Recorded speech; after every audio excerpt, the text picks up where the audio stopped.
I need to tell someone about this. I've been keeping it to myself for 3 weeks now, thinking maybe I was just stressed. Perhaps I wasn't sleeping well. Maybe it was all in my head. But it's not in my head. I know that now. And if something happens to me, I need there to be a record somewhere of what's been going on. It started exactly 3 weeks ago today, September 12th. I remember the date because it was the night I pulled my first double shift at the hospital. I'm a nurse at County General, pediatric wing, usually on day shifts, but we were short-staffed and I volunteered to stay late. Looking back now, I wish I'd said no. I wish I'd just let them scramble to find coverage like they always do. But I was trying to be helpful, trying to be the team player, the reliable one who never complains. That decision, that one simple decision to work late, changed everything. By the time I clocked out, it was 3:35 a.m. The parking garage was almost empty, just a handful of cars scattered across 3 levels like abandoned toys. Mine was the only car on the top level besides the blue Honda that had been there when I arrived 16 hours earlier. The hospital's parking garage is one of those brutalist concrete structures from the 70s. All raw cement and exposed rebar, with lighting that's always been inadequate. During the day, it's merely depressing. At night, it's something else entirely. My car was on the top level where I always park, easier to find, less likely to get dinged by careless doors, and usually a straight shot to the exit. I remember my footsteps echoing in the concrete stairwell, the fluorescent lights flickering. One of those details you don't think about until later, until it becomes part of the pattern. The air was cold for September, unseasonably so, and I could see my breath as I pushed through the heavy door onto the top level. I remember thinking that was strange. It had been nearly 70 degrees when I'd arrived for my shift the previous morning. That's when I first felt it. You know that feeling when someone's watching you? That primitive instinct that makes the hair on the back of your neck stand up. The one that kept our ancestors alive on the savannah when predators lurked in tall grass? It was like that, but stronger, more certain, more primal.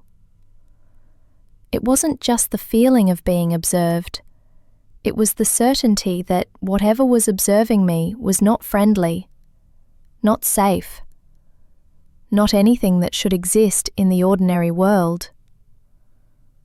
I stopped walking, my keys halfway out of my purse, and I turned around, slowly, heart already beginning to pound. Nothing.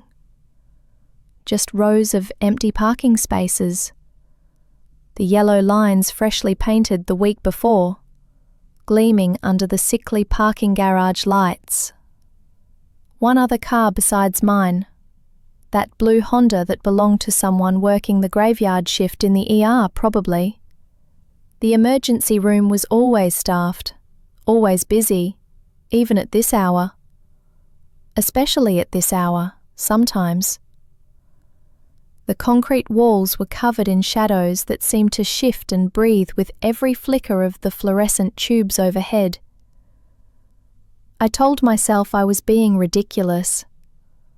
I'd just worked 16 hours straight, most of it in the pediatric ICU, where we'd lost a kid that afternoon. 7 years old, leukemia. A sweet boy named Jason, who'd drawn me a picture of a dinosaur the week before.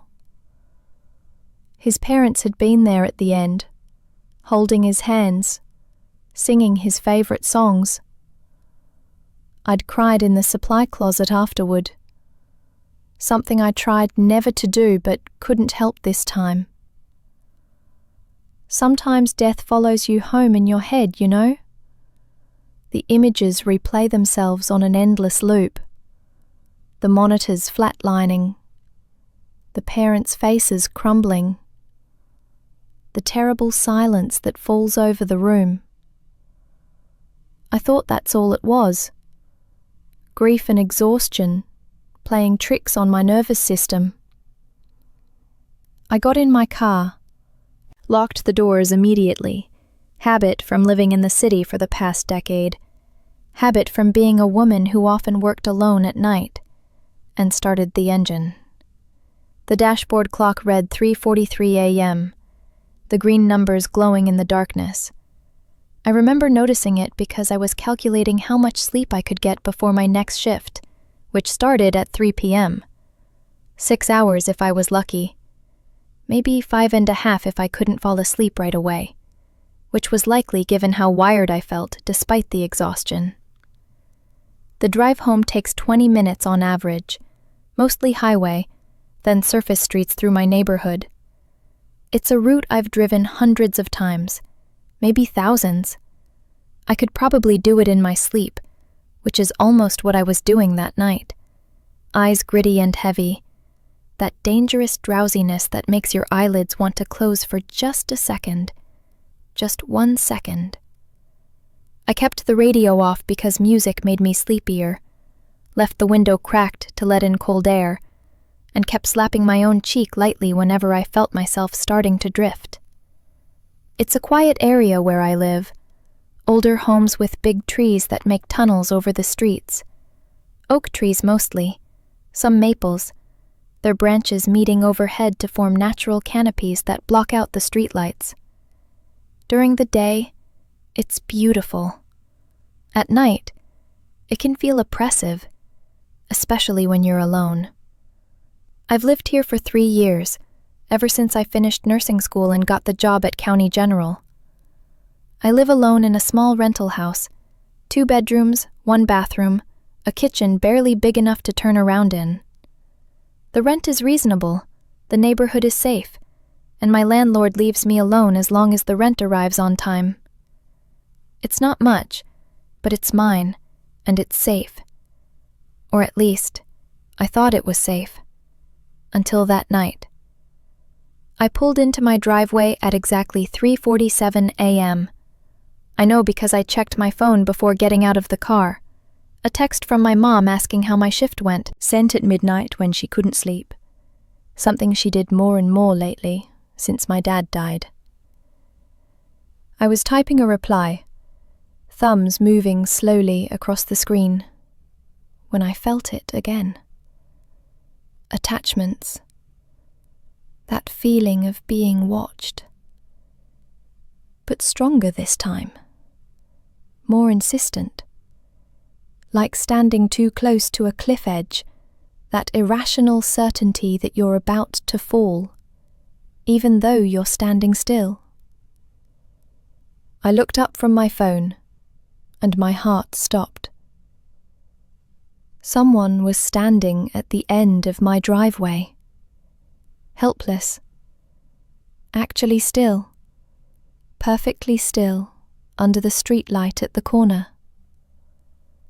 I couldn't make out any features. They were backlit by the streetlight, just a dark silhouette.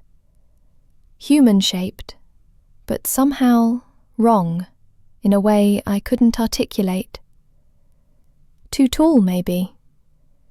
Or too thin. The proportions weren't quite right. Like looking at a person through a funhouse mirror that stretched everything vertically. The arms hung down past where arms should end. The neck was too long.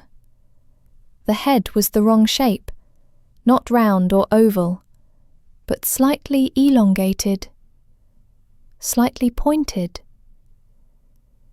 I sat, frozen in my car, my thumb hovering over my phone screen, every muscle in my body locked. The figure didn't move, didn't shift weight from one foot to another, didn't look around, didn't scratch an itch or adjust clothing or do any of the small, unconscious movements that people do when they're just standing around.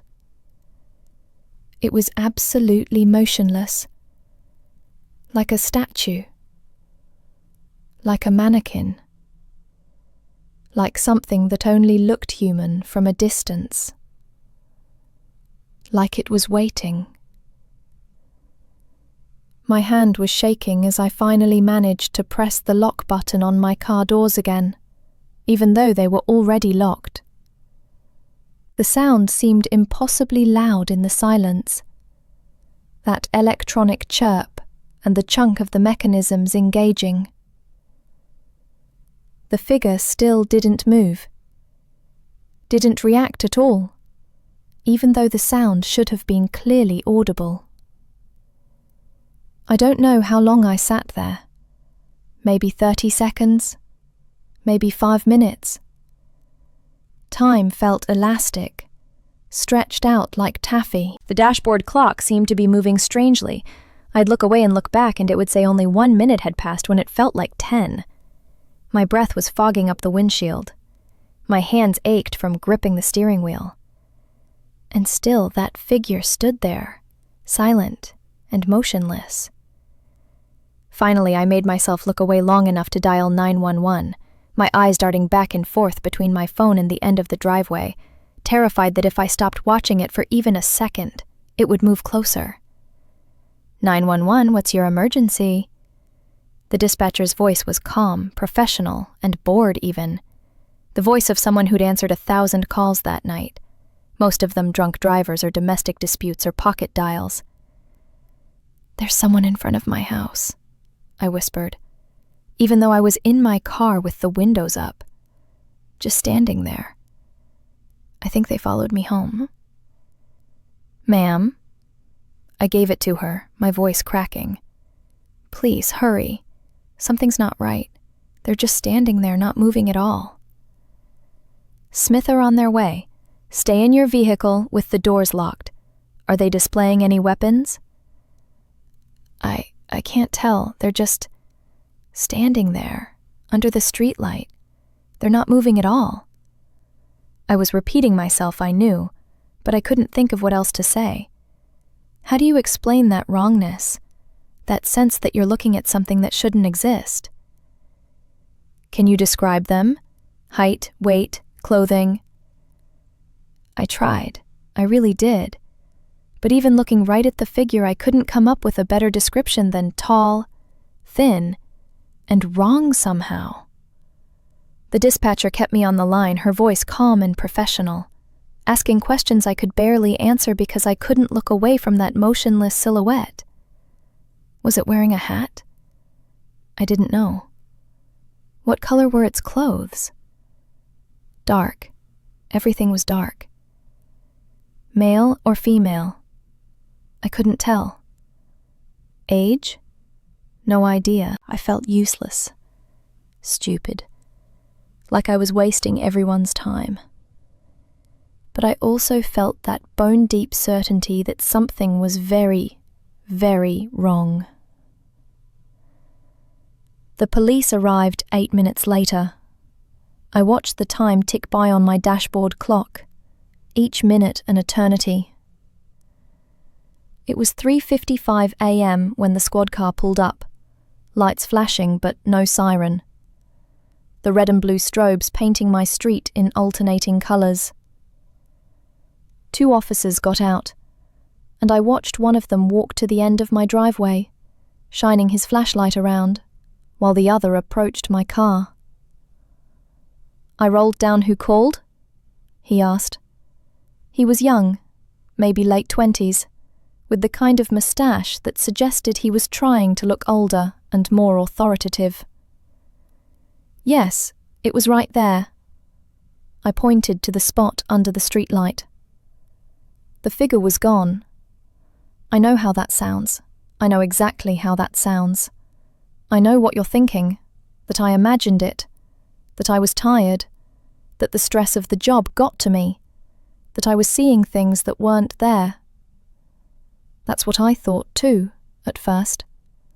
That's what the officers clearly thought, that his name tag said Rodriguez, walked back from the end of the driveway, shaking his head.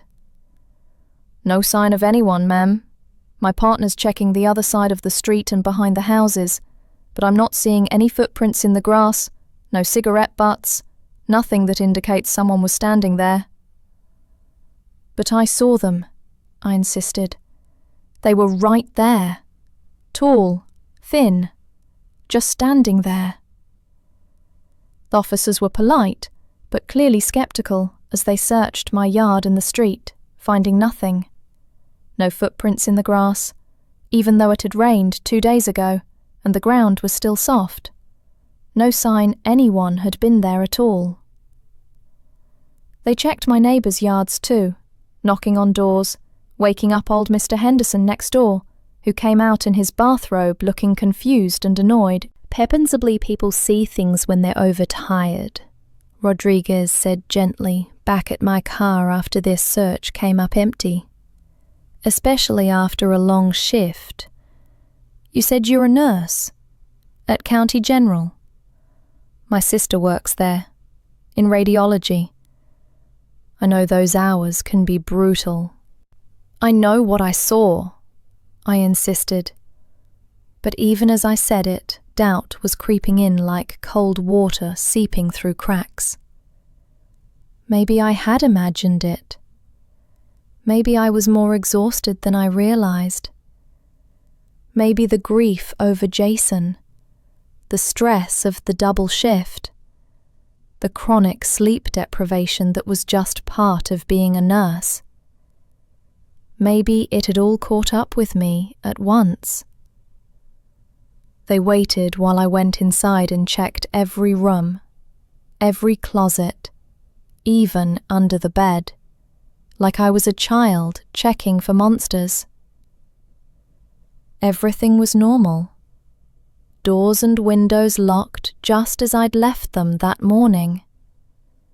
Nothing disturbed, nothing out of place.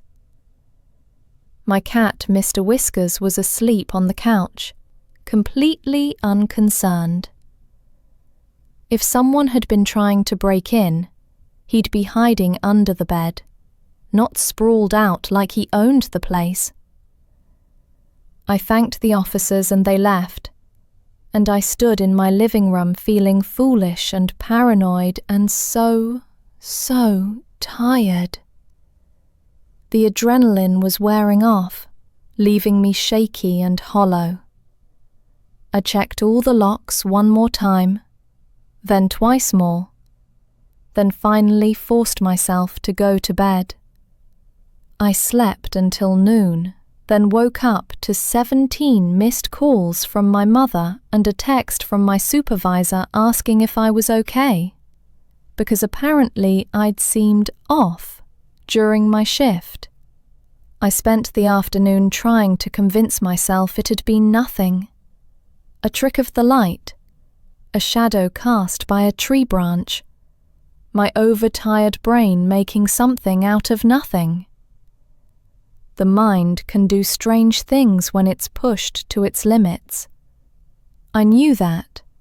I'd seen it in patients. Hallucinations from fever, from medication, from sheer exhaustion. That's all it was, I told myself. A hallucination. Stress-induced. Nothing to worry about. 龙夜, I almost convinced myself.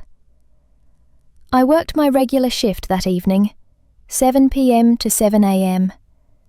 It was a relatively quiet night on the pediatric wing.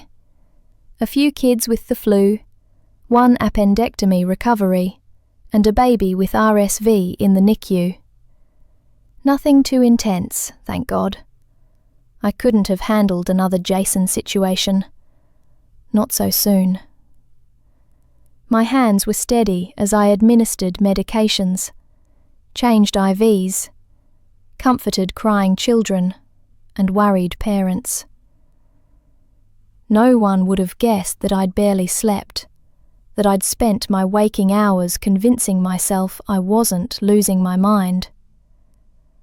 I clocked out at 7:03 a.m. and walked to my car in the daylight this time, the morning sun already warm on my face. The parking garage looked completely different during the day. Just a normal, slightly grungy concrete structure. Nothing sinister about it at all. I felt silly for being afraid the night before. The drive home was uneventful. Light traffic, a few commuters heading in the opposite direction toward the city. I listened to NPR, half paying attention to a story about climate change, letting my mind wander. I was already thinking about what I'd have for breakfast, whether I should go to the gym before I slept, or just skip it again, whether I needed to do laundry, or if I could get away with wearing scrubs that were slightly wrinkled. Normal thoughts. Mundane thoughts. I pulled into my driveway at exactly 3:47 a.m. Wait. That's not right. It was morning. It was 7:20 something. I looked at the dashboard clock, confused. Simmons, 3:47 a.m. But that couldn't be right. The sun was shining. I could see Mr. Henderson in his yard next door watering his roses. I could hear birds singing. It was clearly morning. Clearly around 7:30 a.m. like it should be. At my phone. 3:47 a.m. Misinformation. I looked at my watch. 3:47 a.m. My heart started pounding again. That same cold dread from the night before. This didn't make sense. I looked back at Mr. Henderson, except he wasn't there anymore. The sun wasn't shining, the birds had stopped singing. It was dark. It was 3:47 a.m. How had I lost almost 8 hours? Where had the time gone? I'd left the hospital at 7:03, I was sure of it. But my car clock, my phone, my watch, they all said 3:47 a.m. And my street was dark and empty like it had been the night before. And it was there again. Smith. Same spot. End of the driveway. Same impossible stillness. This time I could see it a little better because I was looking for it, expecting it. And what I saw made my blood run cold. It was tall, maybe 7 feet, maybe more. It was hard to judge distance and height in the darkness, but it definitely wasn't human-sized. Thin, like I'd thought before, but not emaciated, just stretched. Like someone had taken a normal person and pulled them vertically like taffy, elongating everything. Long limbs, long torso, everything slightly too elongated to be human. It was wearing dark clothes. Or maybe its skin was dark, I couldn't tell. Some part of my brain registered that it might be naked, that what I was seeing might be flesh, not fabric. But the texture was wrong for either. Smooth and matte, like something carved from stone or wood. But its face. I couldn't see its face. Not because of the streetlight this time. My eyes had adjusted and I should have been able to make out features at this distance. But there was nothing there. Just a smooth, blank space where a face should be. Like someone had forgotten to sculpt the features. Like a mannequin head before the face is painted on. Smooth and featureless, and somehow worse than any monster face could have been. Liz didn't call the police this time. What would I say? That I'd somehow lost 8 hours of time and there was a faceless thing standing in my driveway again? They'd think I was crazy. Maybe I was crazy. Maybe I'd had some kind of breakdown and this was what it felt like from the inside. I sat in my car, hands gripping the steering wheel so hard my knuckles went white, and I stared at that thing. It stared back, or it would have, if it had eyes. We stayed like that for minutes that felt like hours. I counted my heartbeats, trying to stay calm. 100, 200, 300. My phone buzzed. A text from Jessica. Still on for coffee tomorrow? I looked at the screen. The time now is 3:52 a.m. 5 minutes had passed. Just 5 minutes, even though it felt like I'd been sitting there for half an hour. At 4:07 a.m., I watched it turn and walk away. Not quickly, not slowly, just a steady, measured pace. Mechanical almost. It walked down the street, under the pools of light from the street lamps, and its shadow moved wrong. Instead of stretching out behind it as it should have, the shadow seemed to pool underneath it, following it like spilled ink, like the thing's own personal puddle of darkness. I watched it disappear around the corner, where Elm Street intersects with my street. Then I waited another 10 minutes, watching that corner, expecting it to reappear. When it didn't, I finally gathered my courage and made the sprint from my car to my front door. My hands were shaking so badly that I dropped my keys twice. The sound of them hitting the concrete porch was unbearably loud in the silence. I kept glancing over my shoulder, expecting to see that faceless thing standing behind me, but my driveway remained empty.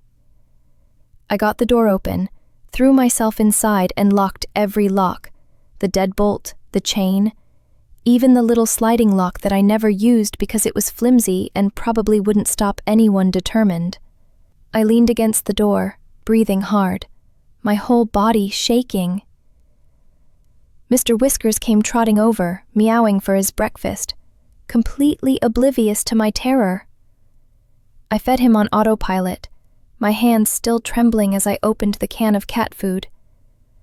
Then I went to my bedroom, closed the door, pushed my dresser in front of it, and sat on my bed with my laptop, trying to make sense of what had just happened. I didn't sleep that day. I couldn't. Every time I closed my eyes, I saw that blank face, that impossible stillness. I called in sick for my next shift, something I never did, and spent the day researching. That was 3 weeks ago. Every night since then, when I get home from my shift, it's there. Always at 3:47 a.m. exactly. Always in the same spot. Always watching with that blank, featureless face. And I've learned some things. Terrible things. Perpendicular. To break the pattern. To escape it. I've changed my schedule, leaving work at different times. It doesn't matter. Somehow, I always pull into my driveway at 3:47 a.m. The first time I tried, I left work at 5 a.m., thinking I'd arrive home well after whatever time window the thing operated in. But traffic lights turned red, forcing me to stop at every single intersection. I hit every single one. 23 red lights between the hospital and my house, on a route that usually only has 6 or 7. Or I'd try leaving early, clocking out at 2 a.m. and driving slowly. But then traffic would be mysteriously clear. and I'd make better time than I should. The speed limit on the highway is 65, but I'd try to drive 50, 55 tops. And somehow I'd still arrive at exactly 3:47. The clock on my dashboard seemed to speed up or slow down to ensure I arrived at exactly that time. I tested it once with a stopwatch on my phone, timing the drive. Left the hospital at 2:15 a.m. according to the hospital clock, the one in the lobby that's synchronized with some atomic clock somewhere. Drove home. The stopwatch on my phone said the drive took 47 minutes. 47 minutes from a trip that should take 20. But when I looked at my phone's clock, at my car's clock, at my watch, they all said 3:47 a.m. Tried taking different routes home.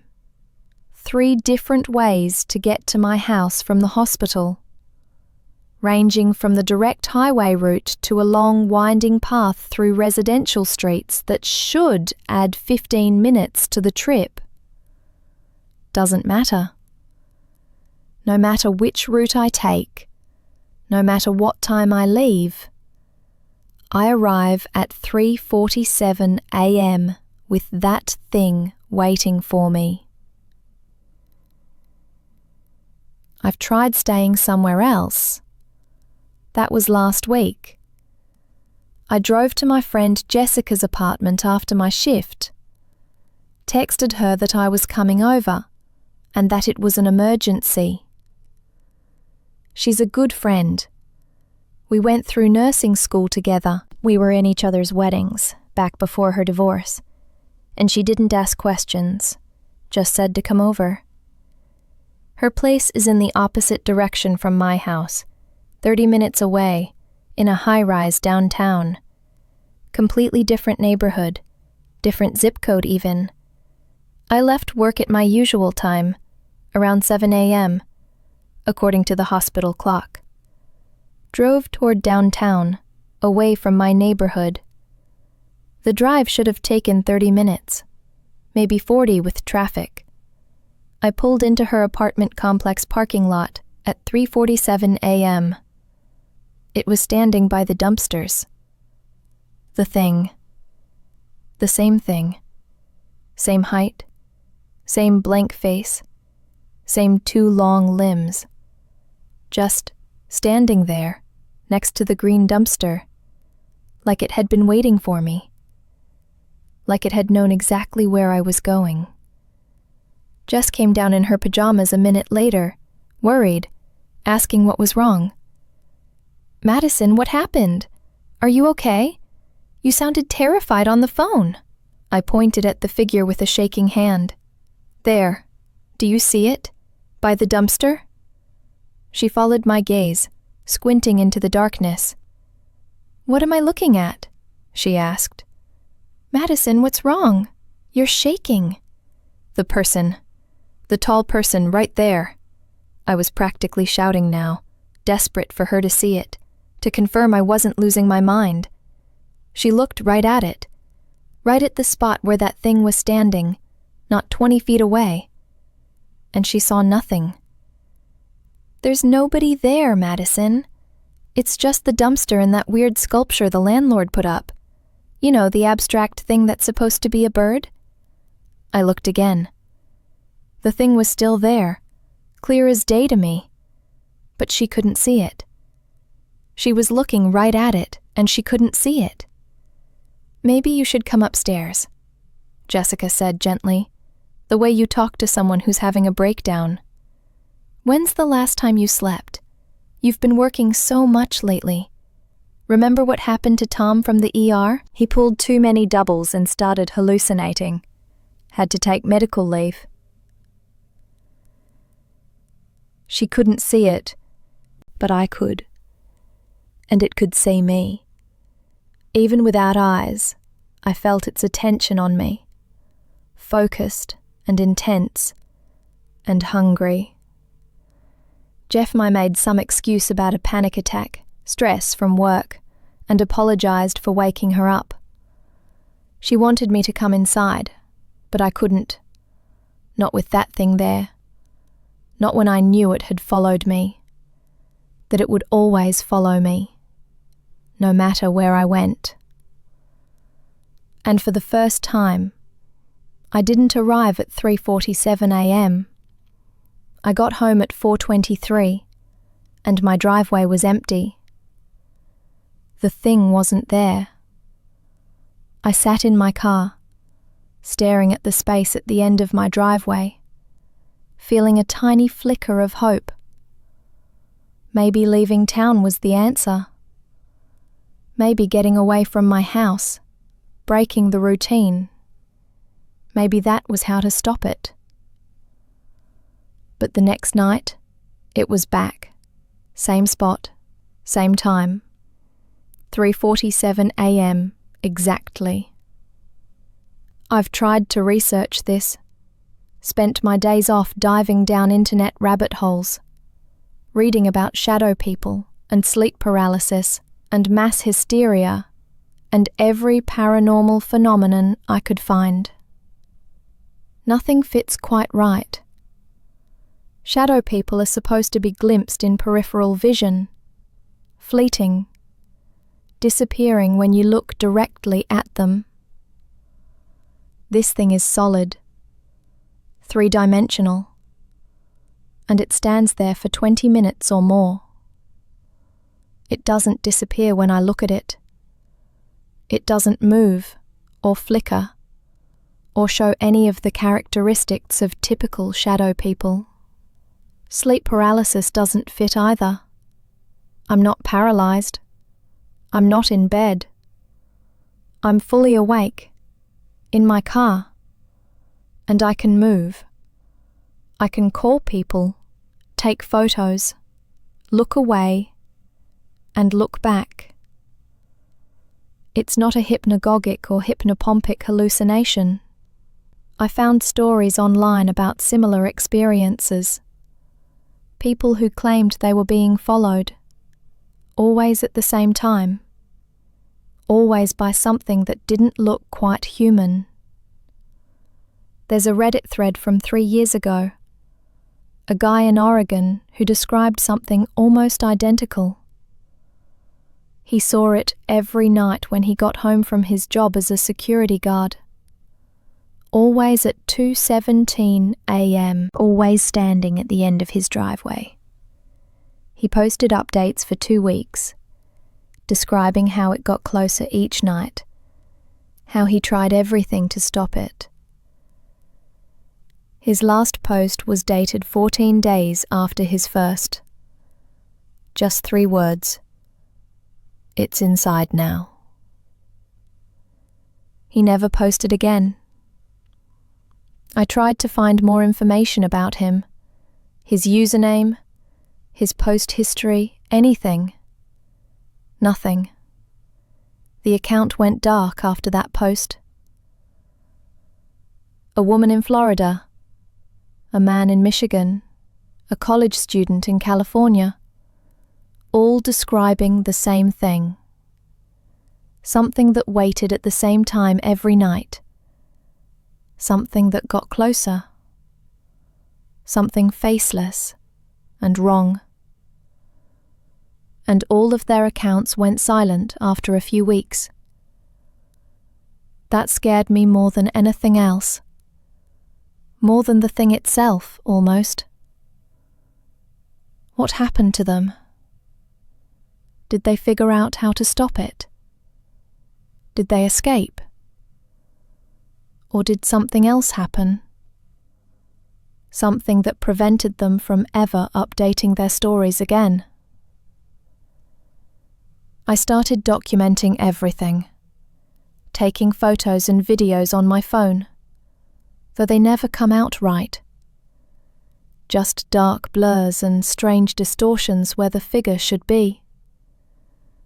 Static and interference, like something is scrambling the image. I tried using an old film camera, thinking maybe digital was the problem. The film came back from the developer completely black. Every frame. Even though I'd taken pictures of other things too. Normal things, in daylight. The developer asked if I'd opened the camera and exposed the film by accident. I'm writing everything down in a notebook too. Times, descriptions, anything that might be relevant. Weather conditions, what I ate that day, what happened at work, and what I was thinking about. Trying to find some pattern, some connection, some reason why this is happening to me. And I've noticed things. Patterns. The figure is getting closer. That first night it was at the end of my driveway, maybe 30 feet from my car. The second night it was a few feet closer. I didn't notice it at first, because the changes were subtle. A foot or two at most. But I've been measuring now, using landmarks. That crack in the sidewalk, 3 sections down. That particular tree with the low-hanging branch. The edge of Mr. Henderson's lawn where his grass meets mine. It's definitely moving toward me. Slowly, incrementally, but steadily. After that first week, it was only about 25 feet away. By the end of the second week, it was 15 feet from where I park. Last night, this morning, it was maybe 10 feet away. Close enough that I could smell it, if it had a smell. Close enough that I could see the texture of its surface, the way light moved across that blank face. At the rate it's been moving, I calculate it'll reach my car in about 4 more nights. What happens then? I don't know. I don't want to find out.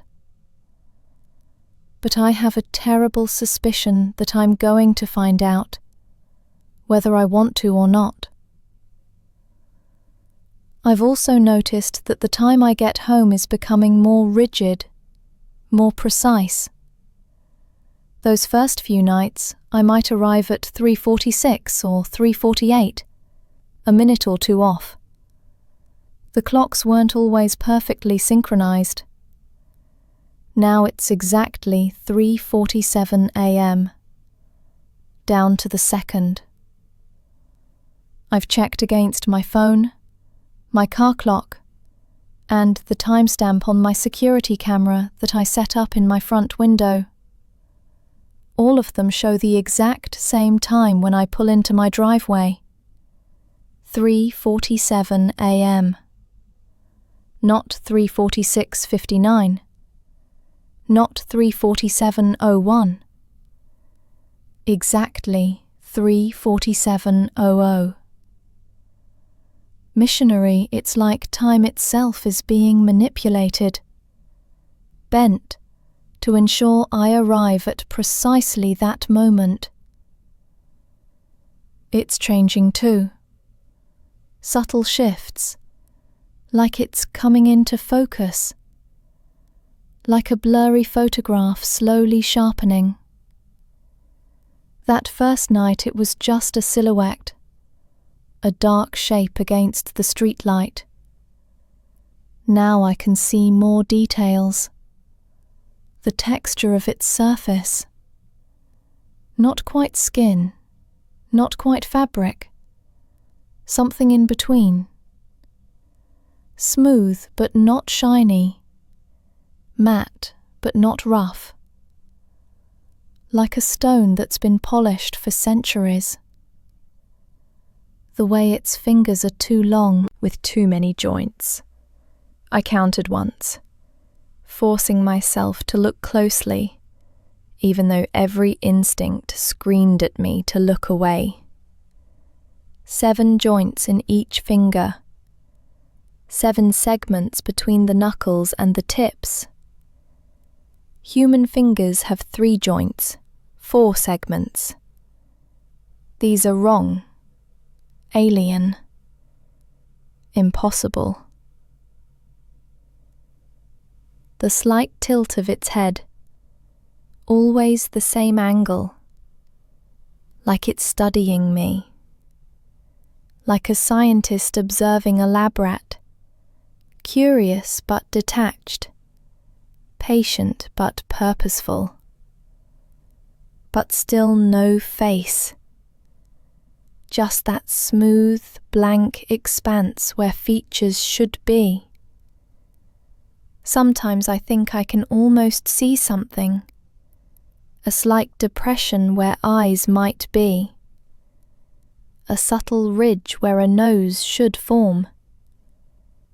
But when I look directly at those spots, there's nothing, just smooth blankness. 3 nights ago, I tried confronting it. I'd been dreading this, putting it off. But I couldn't keep living like this. The fear was eating me alive. I wasn't sleeping more than an hour or 2 at a time, and only during daylight. I was losing weight, 10 pounds in 3 weeks, and I was thin to begin with. My hands shook constantly. I was making mistakes at work, little things, forgetting which patient needed which medication, mixing up chart notes. My supervisor pulled me aside and suggested I take some personal time, see a therapist, and maybe get a prescription for something to help with the anxiety. I couldn't tell her the truth. What would I say? That something was stalking me? That time was breaking around me? That I was being hunted by something impossible? She'd have me committed. Maybe she'd be right to. So I decided to face it, to confront whatever this thing was and try to make it stop. I did research on how to deal with supernatural entities, salt lines, iron, prayers, holy water, protective symbols. I bought supplies from a metaphysical shop downtown, feeling ridiculous the whole time, but desperate enough to try anything. I laid a line of salt across my driveway, mixed with iron filings. I wore a cross even though I'm not religious. Carried a vial of what the shop owner assured me was genuine holy water, blessed by a priest. I drew protective symbols on my hands in marker, sigils I'd found online, ancient wards against evil. I probably looked insane. I felt insane. But I was out of other options. At 3:47 a.m., of course. And there it was, now standing halfway up my driveway. My salt line hadn't stopped it. It was standing right on top of the line. The salt and iron filings scattered around its feet, like it had just walked through them, without even noticing. 15 feet away. Close enough that I could hear it, even though it wasn't making any sound. That doesn't make sense, I know, but it's the only way I can describe it. A presence that had weight and substance. A hole in the air, shaped like a person. I could hear the absence of sound around it, the way it seemed to absorb noise like a black hole absorbs light. The normal night sounds, crickets, distant traffic, the hum of streetlights, all of them seemed muffled, dampened, swallowed by this thing's presence. I opened my car door. Been move, but I felt something change. A shift in the air pressure, maybe, or the quality of the silence. It became deeper, more attentive, the way a predator becomes perfectly still when it senses prey is about to bolt. That focused, intense concentration. Hungry. That's what I felt from it. Not malice exactly, not hatred, just hunger. The kind of hunger that doesn't think or feel or question. The hunger of a force of nature, of gravity pulling things down, of entropy increasing, of time moving forward. Inevitable, impersonal, unstoppable. I stood up, my legs shaking so badly I had to hold on to the car door for support. My protective symbols felt ridiculous now, like a child's drawings, meaningless scribbles that had no power against this thing. "What do you want?" My voice came out as a whisper. No response. It just stood there, that featureless face pointed in my direction. I could feel its attention on me like a physical weight, pressing down on my chest, making it hard to breathe. "Why are you following me? What do you want from me?" I tried again, louder this time, forcing the words out past the fear that was closing my throat. "'Snothing. But I swear I felt something. Amusement? Anticipation? Some cold emotion radiating off of it like heat from a fire. Except the opposite. Cold that burned. Emptiness that filled space. Silence that screamed. I took a step forward. Then another. My heart was hammering so hard I thought I might pass out. But I forced myself to keep moving. Every horror movie I'd ever seen was screaming at me to get back in the car, to run, to not approach the thing that was clearly dangerous and wrong. But I was tired of being afraid, tired of running, tired of this thing controlling my life. Misinformation. She feet away now. 3 feet. Missiles. I could smell it now. Not a bad smell exactly. More like absence. Like how a deep freezer smells when you first open it. Cold and empty and wrong. The smell of nothing. Of void. Of space between stars where no air exists. It made me think of the ICU, of the moment when someone dies and the machines shut off, and there's that brief period of absolute silence before anyone moves or speaks. That space between life and death.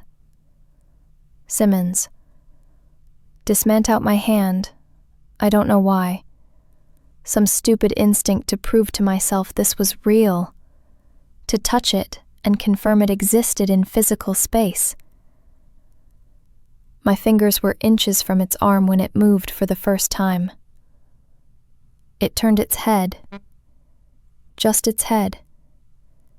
Its body remained perfectly still, facing forward, but its head rotated on its neck like an owl's, turning smoothly, impossibly, 180 degrees, until that blank face was pointed directly at me.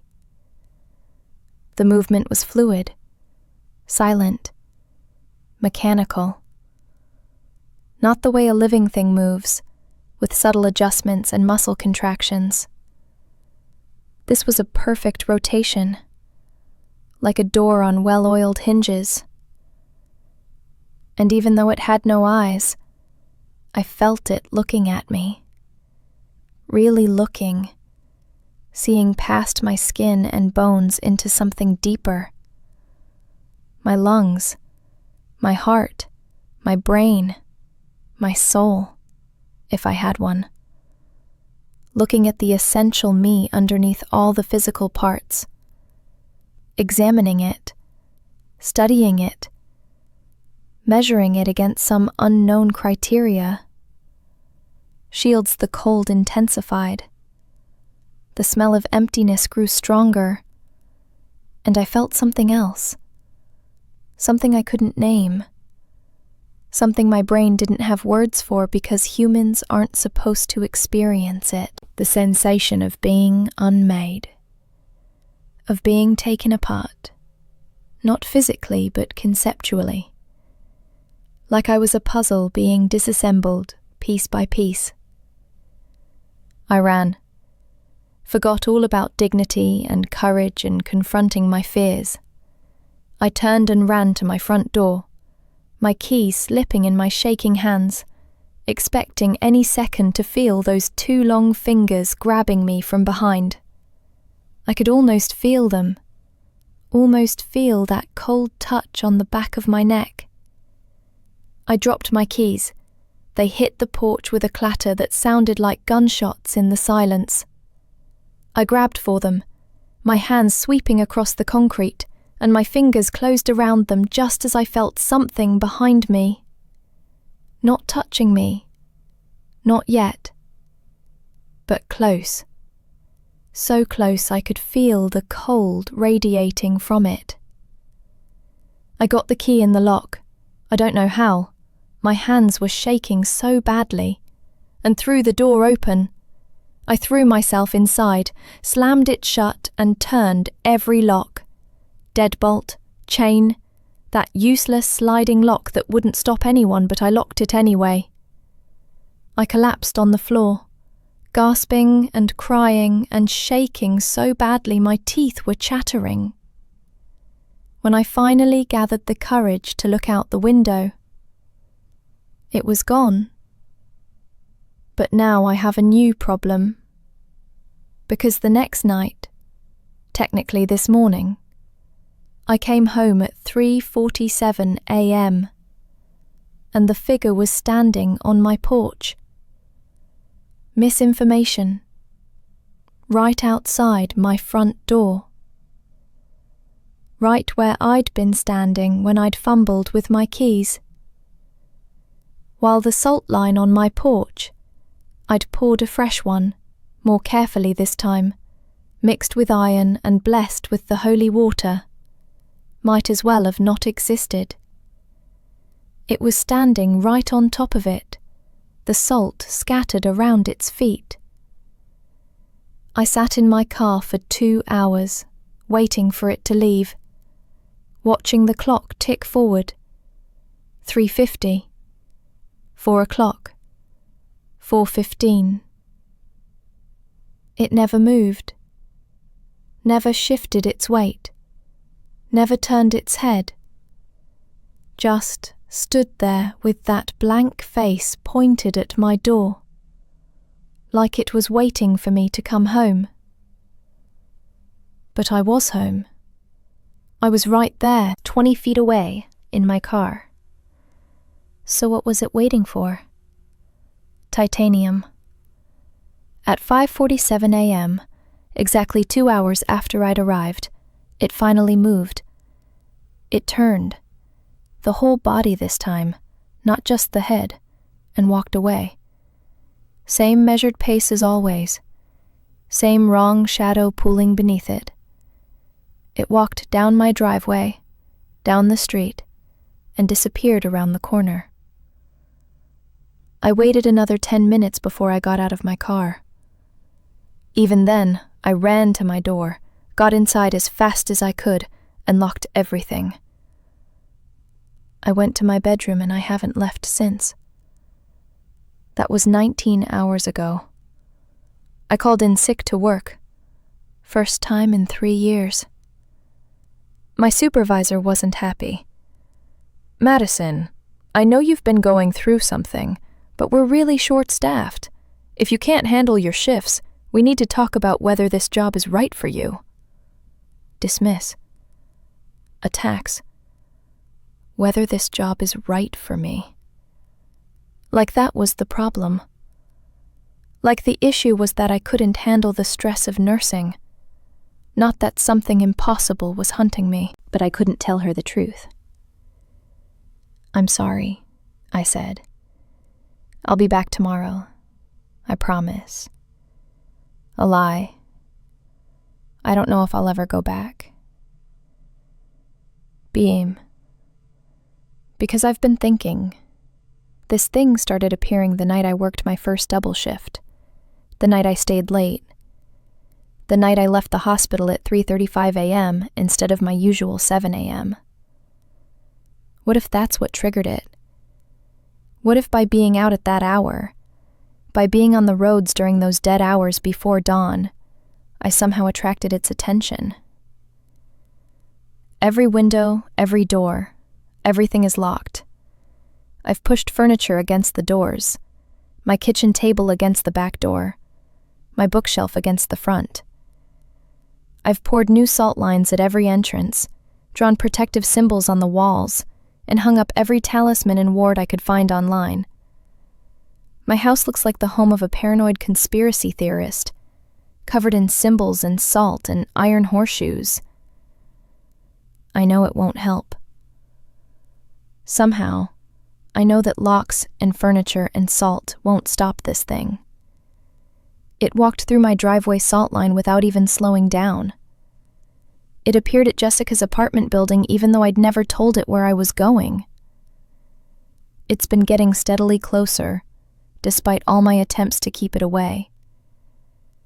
But I had to do something. I had to try. It's 3:15 a.m. now. I'm writing this from my bedroom, laptop balanced on my knees, back against the headboard. I have 32 minutes until 3:47. My plan is to stay awake, to be ready. I have a knife from the kitchen on the nightstand next to me. My biggest chef's knife, the one I use for cutting through butternut squash and thick cuts of meat. I sharpened it this afternoon, tested it on some cardboard. It's sharp enough to cut through flesh and bone, even though I don't think it will do any good. What do you stab when the thing doesn't seem to be made of flesh? How do you kill something that might not even be alive in any sense I understand? It makes believe-y. But it makes me feel better too about those other stories I found online. The ones that ended abruptly. The users who never posted again.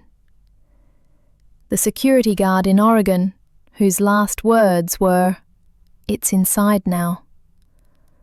The woman in Florida who posted frantically about hearing footsteps in her house, even though she lived alone. The college student in California who said his roommate couldn't see the thing, insisted he was having a psychotic break, tried to get him committed. What happened to them? Did they figure out how to stop it? Did they escape? Did they learn to live with it somehow? These faceless things that followed them home?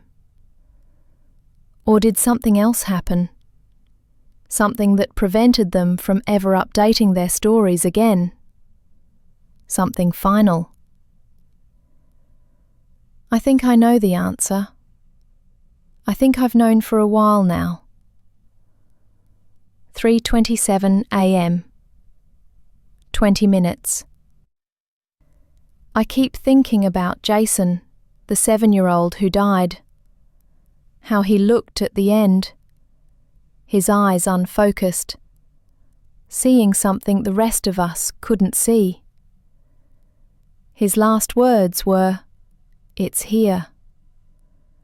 Not scared, not relieved, just a statement of fact. It's here. What did he see? Was it something like this? Something faceless and patient, waiting at the threshold between life and death. I've been reading about death mythology, about psychopomps, entities that guide souls to the afterlife. Every culture has them. The Greek ferryman Charon, the Norse Valkyries, the Egyptian Anubis, angels, demons, the Grim Reaper. What if this is something like that? Not death itself, but a servant of death, a collector. Something that marks people, follows them, waits for the right moment. But why me?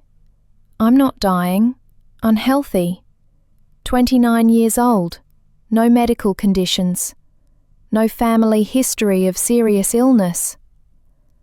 Yes, I'm stressed and sleep deprived, but that's just being a nurse. That's normal. Unless it's not about physical death. Unless it's about something else. 3:35 a.m. 12 minutes. My hands are shaking so badly I can barely type. Every sound makes me jump. The house is settling, wood contracting as the temperature drops. The refrigerator is humming in the kitchen. The wind outside, picking up, rustling the trees. Normal sounds that suddenly seem sinister, pregnant with threat. Simmons' Whiskers is hiding under the bed. He knows something is wrong. Animals can sense these things, they say. They can see things we can't, hear frequencies beyond our range, smell fear and danger in ways we've lost. Should have paid more attention when he started acting strange. That was 3 days ago. He stopped sleeping on my bed, started spending all his time under furniture, in closets. He hissed at the front door. He wouldn't go near the windows. Shattered. He knew. He knew something was coming. 3:41 a.m. 6 minutes. Patience. It can feel it. That presence. That weight in the air. Means it's near. Even though I'm inside, doors locked, furniture barricaded, windows sealed, I can feel it approaching. Like a pressure change before a storm. Like standing on train tracks and feeling the vibration in your bones before you can hear the engine. Like the moment before an earthquake, when animals go silent and birds stop singing, and the air itself seems to hold its breath. It's coming. Its stiffness. It's almost here. I want to call someone. My mum, Jessica, 911, anyone. But what would I say? Help me, something's coming, but I don't know what. Save me from the monster that nobody else can see. I was crazy. Maybe I am crazy. Maybe this whole thing has been a delusion, a psychotic break brought on by stress and exhaustion, and grief over Jason and all the other patients I've watched die. But I don't think so. This feels too real, too consistent, too purposeful. 3:45 a.m. 2 minutes. The air in my bedroom has gone cold. I can see my breath, white clouds dissipating in the darkness. My laptop screen is flickering, the lights dimming and brightening in a rhythm that's almost like breathing. The battery indicator keeps jumping.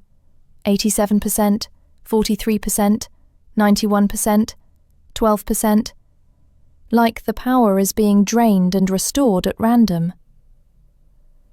Mr. Whiskers has stopped making noise under the bed. I can't even hear him breathing. For a moment I panic, thinking something's happened to him. But then I see his eyes reflecting my laptop screen.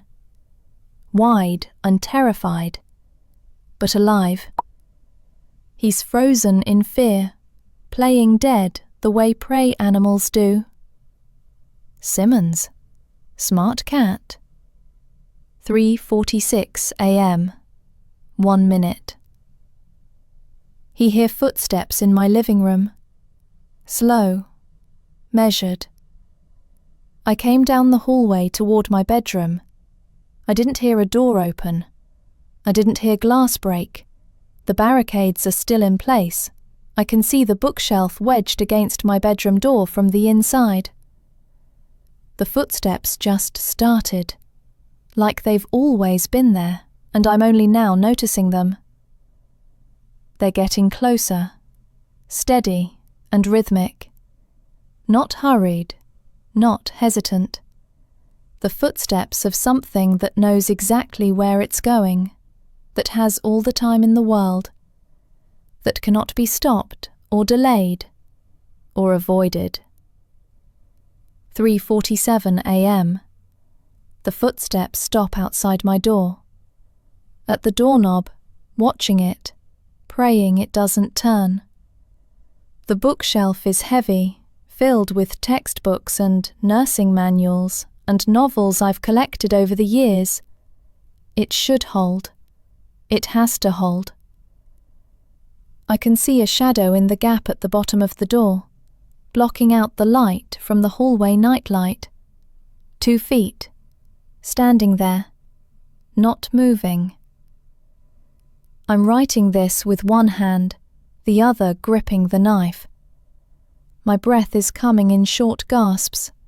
Every instinct is screaming at me to run, but there's nowhere to go. The window only leads to a 10-foot drop onto concrete. My bedroom door is the only way out. And it's standing right outside. Please? The doorknob is starting to turn. Majah, I never locked it. I thought I did, but I can see now that I didn't. The lock button isn't pressed in. In my panic, pushing the bookshelf against the door, I must have forgotten. Slowly, so slowly. Simmons, the door is opening. The bookshelf is moving, scraping across the hardwood floor, making a sound like a scream.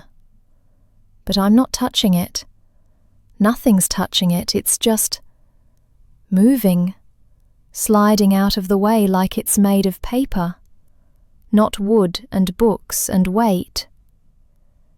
I can see into the hallway now. The light is out, or no, it's not out. It's just that something is blocking it. Something tall and thin and dark. Patience, it's standing in my doorway. Teammates, that blank face pointed at me. Emissions. And for the first time, I can see something in that smooth expanse.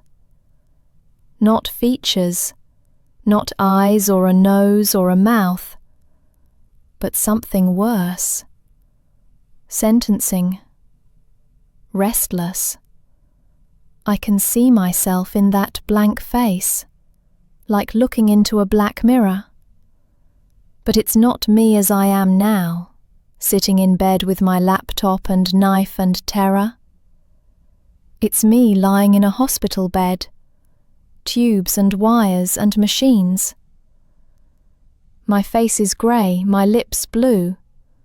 The machines are beeping frantically, then flatlining. Doctors are rushing in.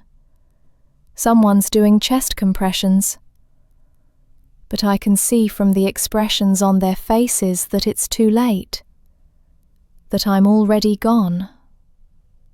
Then the image changes. I'm in a casket, wearing the dress I wore to my father's funeral. My hands are folded on my chest. My face is made up to look peaceful, but it looks wrong, artificial, like a wax figure. My mother is crying. Jessica is there. My co-workers from the hospital, everyone I know, saying goodbye. Jimmy's submissive changes again. The casket is in the ground. Dirt is being shoveled on top. Then the scene shifts forward, time speeding up. The grass grows over the grave. Seasons change. Years pass. The headstone weathers and fades. My name becomes illegible. The plot is forgotten, overgrown, unmarked, and still the images continue. My body decomposing in the darkness, flesh falling away from bone, bone crumbling to dust, dust dispersing into the soil, until there's nothing left. No trace that I ever existed. No memory, no legacy, no impact on the world. Just absence. Just void. Just nothing. Ilse showing me every version of my death, every path, every possibility, every ending. All of them concluding in the same place. Nothing. And now it's moving toward me. I don't know if anyone will ever read this. I don't know if I'll be able to hit send before it reaches me. But if you're reading this, if this post ever makes it online, then at least there's a record. At least someone will know what happened. If you work night shifts, if you come home in those dead hours before dawn, and if you ever feel like something is following you home, don't ignore it. Don't try to confront it. And whatever you do, don't let it get close. Because once it marks you, once it chooses you, it doesn't stop. It doesn't get bored. It doesn't give up. It just keeps getting closer. Night after night. Until finally, it's standing in my bedroom now, right beside the bed. I can feel the cold radiating off it like ice, like standing next to a freezer with the door open, like being in a meat locker. That smell of empty freezers and void spaces, so strong now I can taste it in the back of my throat. It's reaching for me. Those two long fingers with too many joints, each segment bending at impossible angles. I can't move. My body won't respond. Every muscle is locked, frozen in terror. This must be what sleep paralysis feels like. Except I'm wide awake. My mind is screaming at my body to move, to run, to fight. But nothing happens. I'm trapped inside my own flesh, a passenger in a vehicle that stopped responding to commands. The fingers are touching my face now. So cold. So impossibly cold. Like touching dry ice. Like touching liquid nitrogen. The kind of cold that burns. And I understand now. Finally, I understand. It's not death. It's not a monster or a demon or a ghost. It's waiting. It's what comes for us in those moments between sleep and waking, in those hours when we're most vulnerable, when the walls between worlds are thinnest. It's what lives in the spaces between seconds, in the gaps between heartbeats, in the silence between breaths.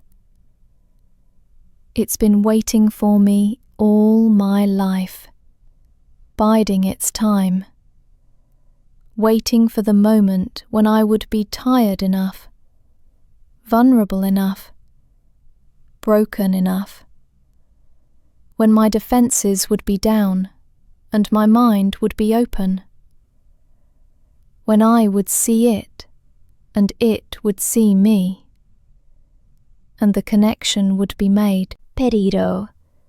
And now that connection is complete. Now it's time to go with it.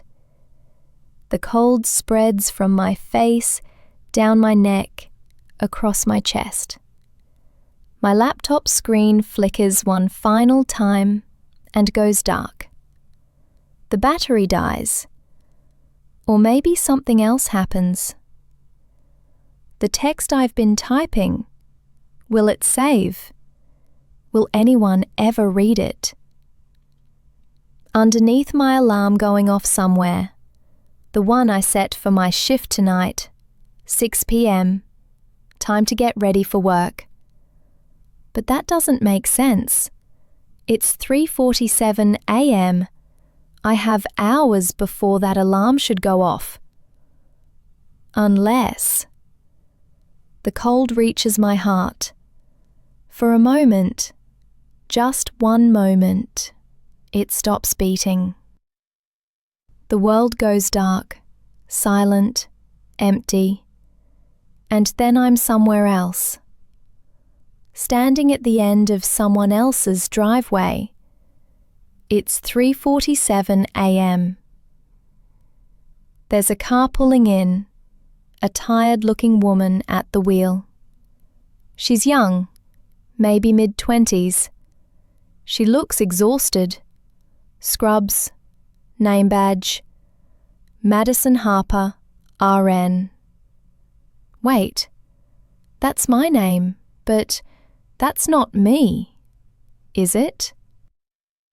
She's looking at me with growing horror on her face, and I can't move. I'm standing perfectly still, just watching her, this silhouette under the streetlight. I can feel my face, except I don't have a face, just a smooth blank surface where features should be. I can feel my arms hanging at my sides, too long, too many joints. I can feel the cold radiating from me, that smell of emptiness and void. And I understand now, with a horror that goes beyond anything I felt when I was alive. Was I alive? Am I dead? I understand. It wasn't following me home. It was replacing me, one by one, night by night, until there was nothing left of me but this. Until I became what it was. Until I became the thing that waits.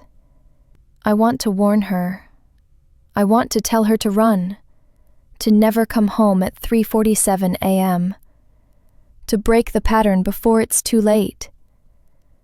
I want to scream at her that this is what happens, that this is what she'll become, that she needs to fight it with everything she has. But I can't speak. I can't move. I have no mouth to scream with. I can only stand here and watch and wait. Wait for tomorrow night, when I'll be a few feet closer. Wait for the night after that, and the night after that. Each night bringing me closer to her car, to her front door, to her bedroom, to that final moment when I'll reach out and touch her face and show her all the ways she'll die. Wait until it's time to reach out with these cold, wrong fingers and show her the reflection of all her deaths in the blank mirror of my face. And then she'll understand too. Then she'll be standing at the end of someone else's driveway at 3:47 a.m., perfectly still, sentencing against, always waiting. This is what I am now. This is what we all become, eventually. Those of us who work in the dark hours, who drive home alone, who think we're safe behind locked doors and familiar routines. We're not safe. We're just waiting for our turn. And now it's hers. I can see her dialing her phone, calling the police probably. They'll come and they'll find nothing, just like they did for me. And they'll tell her she's tired, stressed, imagining things, just like they told me. At 3:47 a.m., I'll be a little closer, and the night after that, closer still, until finally, one night, I'll be standing in her bedroom, and she'll understand what I understand now, that this is forever, Aro, that there is no escape, that everyone who works the night shift, who sees things in the dark, who feels watched in empty parking garages, we're all just one moment away from this. From standing still at the end of driveways, showing people the reflection of their own deaths.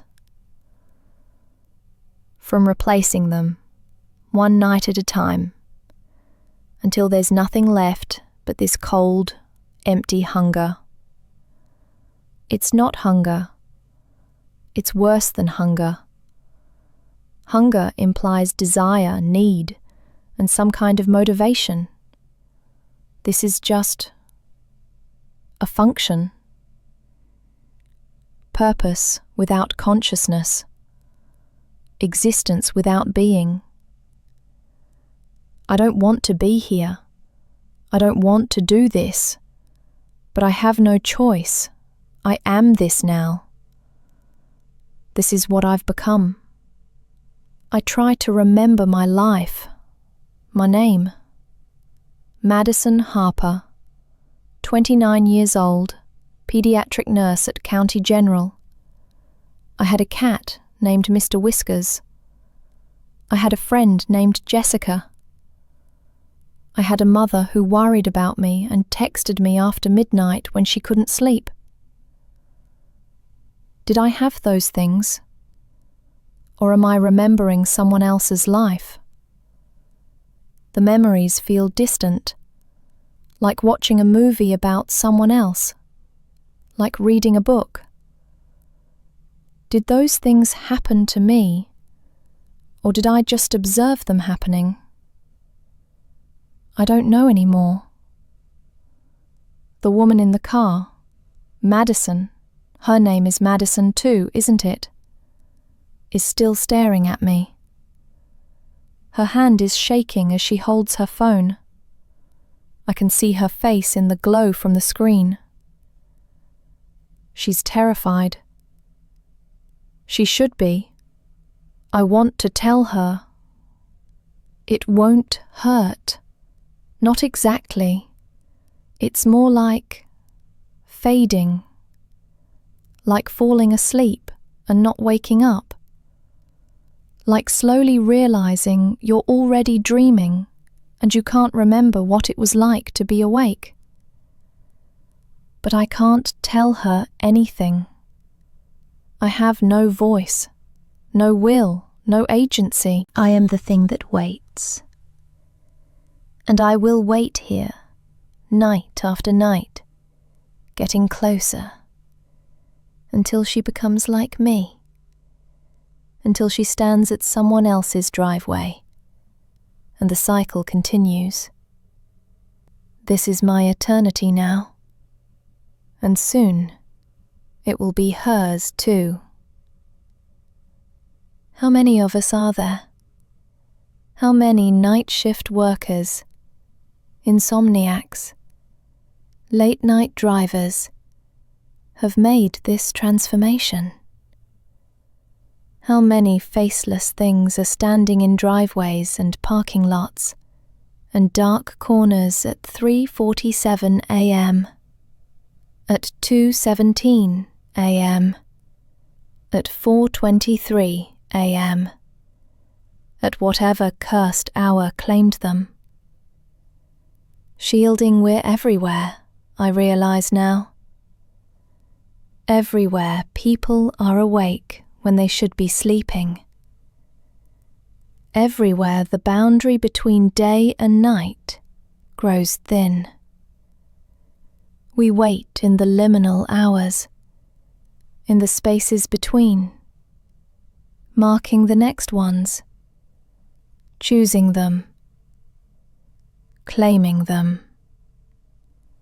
The cycle continues. Been waiting never ends.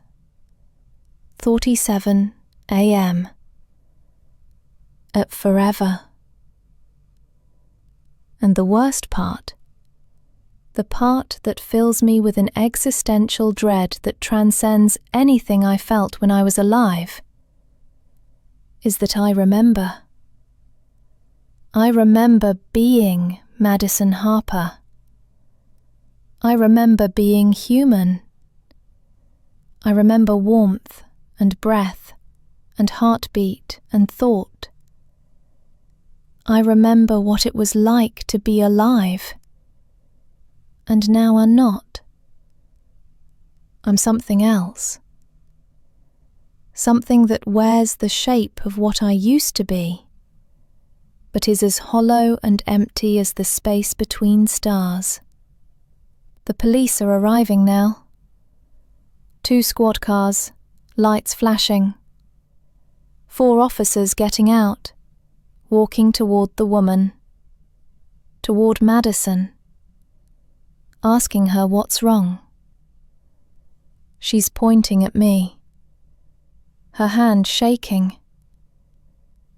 They look right at me, right through me. They see nothing. "There's nobody there, Mom," one of them says. They can't see me, just like Jessica couldn't see me. Just like nobody could see the thing when it was coming for me. Only Madison can see me. Only the marked ones can see us. The officers are searching now, just like they searched for me. They won't find anything. They'll tell her she's tired, stressed, and working too hard. They'll suggest she see a doctor, maybe take some time off. Then tomorrow night, I'll be closer. I can feel something else now too.